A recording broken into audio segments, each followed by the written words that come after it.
Last video में हमने ये क्वेश्चन 10 तक ट्राई कर लिया था। 1/a plus k cot delta is equal to k square integral 0 to infinity v0 minus u0 dr। अब देखिए, जो पोटेंशियल वेल की जो रेंज है उससे बाहर, यानी when r is greater than r0 या स्कैटरिंग लेंथ से ज़्यादा हो, यानी व्हेन r टेंड्स टू 0, हमने एक सब्स्टिट्यूशन किया था, when r tends to infinity wave function u is converted into v and u0 is converted into v0. So for the upper limit r tends to infinity, u is converted into v and u0 is converted into v0, so it will become v minus v0 and this is also v minus v0. तो इसका मतलब ये हुआ कि outside the well इस integral का contribution negligible हुआ। There will be no contribution of this integral for r greater than r0 or outside the potential well. So therefore the contribution of the integral is negligible.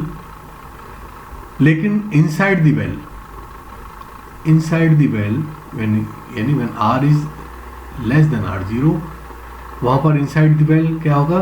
हमने इसे starting में ये assume किया था, the energy of the neutron, incident neutron, is very very less than the potential well depth.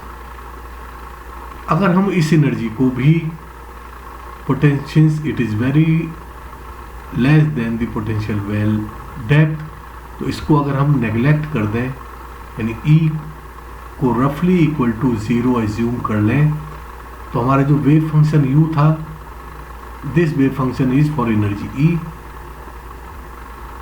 And u0 is for energy 0, तो दोनों wave function same हो जाएंगे।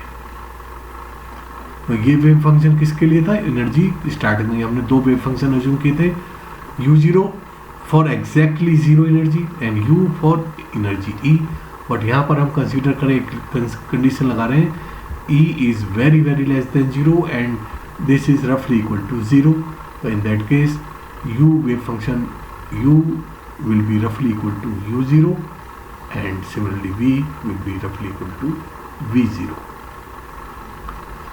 because the depth of the potential well is considerably large than the energy, therefore the wave function u and v depend very less on energy E inside the potential well. तो energy पर depend नहीं करेंगे, तो जो zero energy का wave function हो उसके समान ही दोनों वेव फंक्शन हो जाएंगे, यानी u and u0 and v and v0 will become same wave function. तो अगर यहाँ पर आप u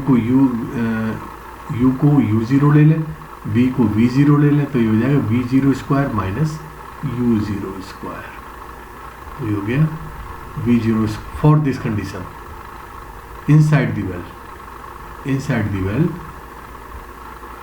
we will get u roughly equal to u0 and v roughly equal to v0, so right hand side we will get v0 square minus u0 square. This is equation 11. अब जो effective range है r0, उसका ये expression होता है, in the limit of 0 energy neutron the effective range r0 is defined as r0 is equal to 2 into integral 0 to infinity v0 square minus u0 square dr। तो यहाँ से integral 0 to infinity v0 square minus u0 square dr की value हो जाएगी 1/2 into r0। तो इस integral की जगह पर अगर हम 1/2 into r0 लिखते हैं, तो राइट हैंड साइड पर हो जाएगा 1/2 k स्क्वायर r0, तो 1/2 k स्क्वायर r0, और लेफ्ट हैंड साइड है 1/a k cot delta, 1/a k cot delta. यहाँ पर ये जो दो कंडीशंस लगी हैं, outside the region outside the region u is equal to v and u0 is equal to v0, and inside the well u is equal to u0 and v is equal to v0. ये बहुत ध्यान से आपको समझना पड़ेगा, इसको exam में explain करना पड़ेगा. यही कहलाता है जो अप्रोक्सीमेशन है, शेप इंडिपेंडेंट अप्रोक्सीमेशन, इसी को बोलते हैं हम. द कंडीशन द अप्रोक्सीमेशन, क्या अप्रोक्सीमेशन हमने लिया था, where inside the well v is very large than e. For due to this the wave function u is roughly equal to u0 and v is roughly equal to v0 can be termed as shape independent approximation. इसी को बोलते हैं हम shape independent approximation.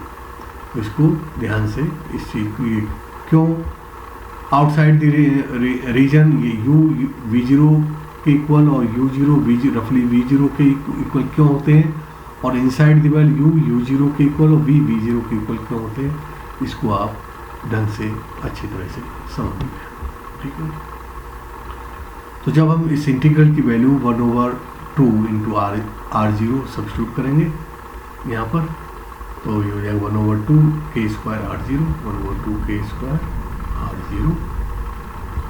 यहाँ से देखिए k cot delta, इसको इधर ले जाएंगे राइट हैंड साइड में, तो k cot delta is equal to -1/a plus 1/2 k square r0. अब जो हमारा स्कैटरिंग क्रॉस सेक्शन था उसकी एक्सप्रेशन है, ये पहले हम ड्राइव कर चुके हैं.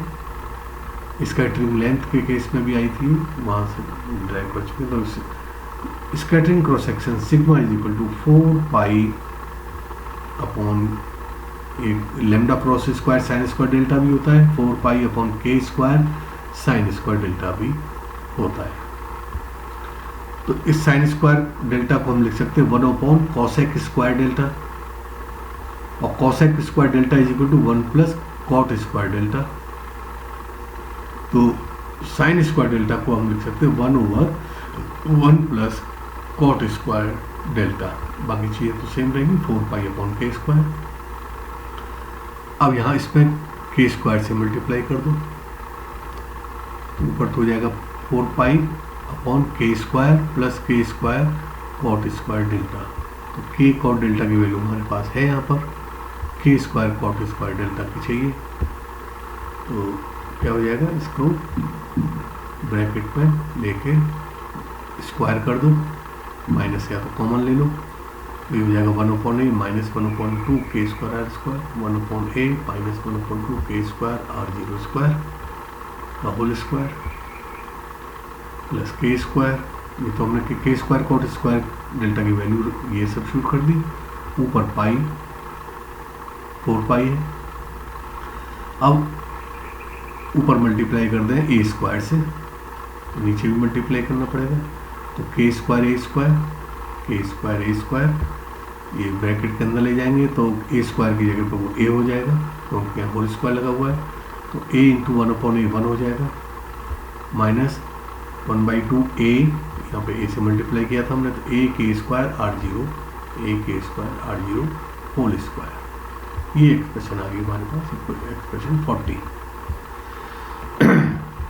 This equation shows that the scattering cross section, जो स्कैटरिंग क्रॉस सेक्शन है हमारा, तो k पर तो डिपेंड कर ही रहा है, एनर्जी पर तो डिपेंड करता है. इसके अलावा k के अलावा किस पर डिपेंड कर रहा है, a एंड r0. a क्या है, scattering length and effective range r0, इन दो पर भी डिपेंडेंट हो गया ये. ठीक है.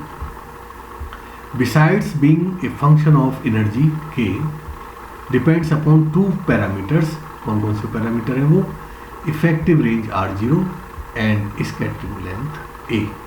स्कैटरिंग लेंथ a और r0 पर भी डिपेंड करता है जो स्कैटरिंग क्रॉस सेक्शन है.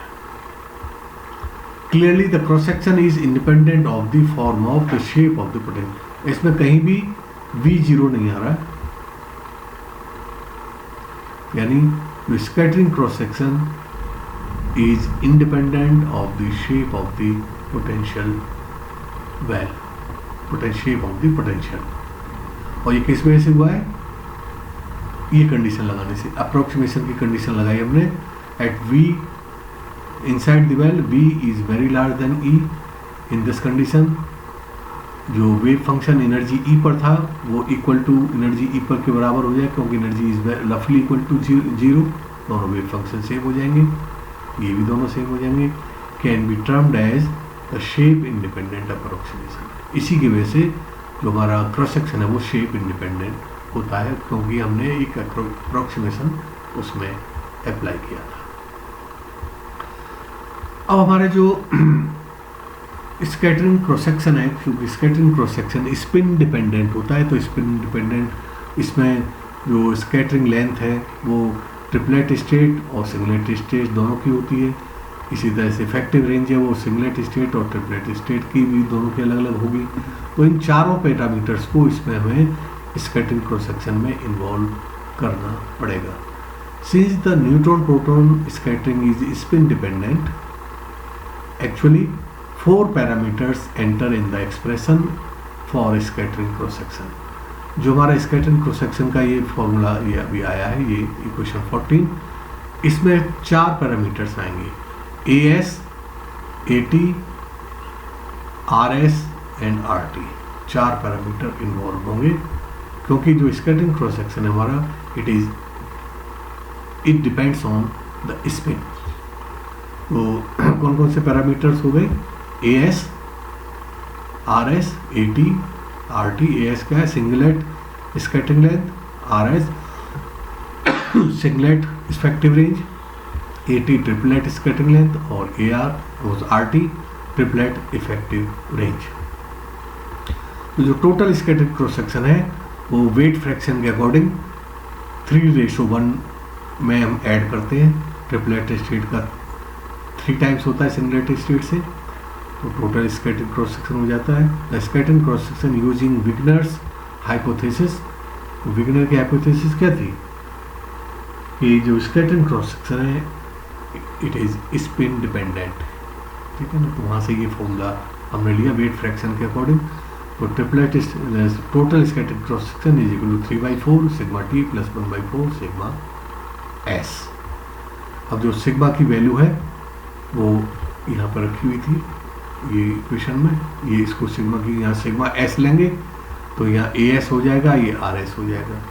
सिग्मा टी लेंगे तो ये यहाँ AT हो जाएगा, ये AT और ये RT हो जाएगा। ये सब्स्टिट्यूशन कर देंगे इसमें।